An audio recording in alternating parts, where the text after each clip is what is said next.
மதுரை தலைமை போக்குவரத்து பணிமனை முன்பு தொழிற்சங்கத்தினர் சாலை மறியலில் ஈடுபட்டனர். இது பற்றிய கூடுதல் விவரங்களை செய்தியாளர் ஜெகநாத்திடம் கேட்கலாம். ஜெகநாத், வணக்கம். இந்த சாலை மறியல் போராட்டத்தால் அங்கு போக்குவரத்து ஏதேனும் பாதிக்கப்பட்டிருக்கிறதா? அவங்களுடைய பிரதான கோரிக்கைகள் என்னென்ன? அவங்களோட பேச்சுவார்த்தை நடத்தி போராட்டத்தை கைவிடுவதற்கான பணிகள் ஏதேனும் முன்னெடுக்கப்பட்டிருக்கிறதா? என்ன நிலவரம் ஜெகநாத்? வணக்கம். அகவிலையின்படி உள்ளிட்ட 6 அம்ச கோரிக்கைகளை வலியுறுத்தி இந்த போக்குவரத்து தொழிற்சங்கத்தினர் சார்பாக கடந்த 2 நாட்களாக இந்த வேலை நிறுத்தம் போராட்டத்தில் அவர்கள் ஈடுபட்டுக் கொண்டிருக்கிறார்கள்.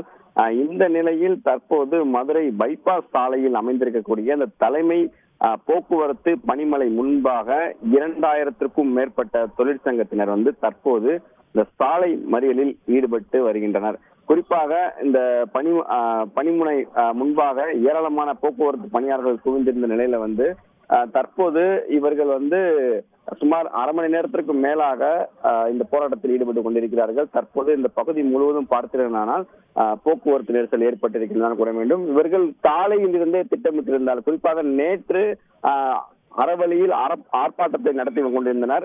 அந்த ஆர்ப்பாட்டத்தின் போதே அவர்கள் தெளிவாக கூறியிருந்தனர், நாளை மிகப்பெரிய சாலை மறியலில் ஈடுபடுவோம் என்று அவர்கள் கூறியிருந்தனர்.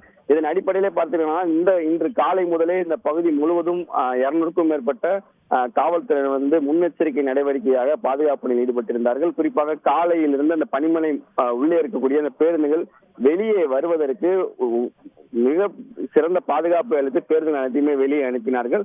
அதே போல தற்போது இவர்கள் இந்த சாலை மறியலில் போராட்டத்தில் ஈடுபட்டுக் கொண்டிருக்கிறார்கள். இதனால் இந்த பகுதி முழுவதும் போக்குவரத்து நெரிசல் ஏற்பட்டிருக்கிறது கூற வேண்டும். தற்போது காவல்துறையினர் பேச்சுவார்த்தை நடத்தி கொண்டிருக்கிறார்கள். குறிப்பாக இந்த 6 அம்ச கோரிக்கைகளை வலியுறுத்தி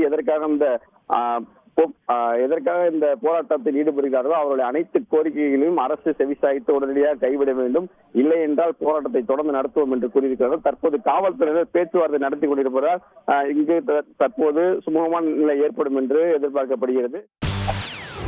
செய்திகளை உடனுக்குடன் தெரிந்து கொள்ள உடனே சப்ஸ்கிரைப் பண்ணுங்க.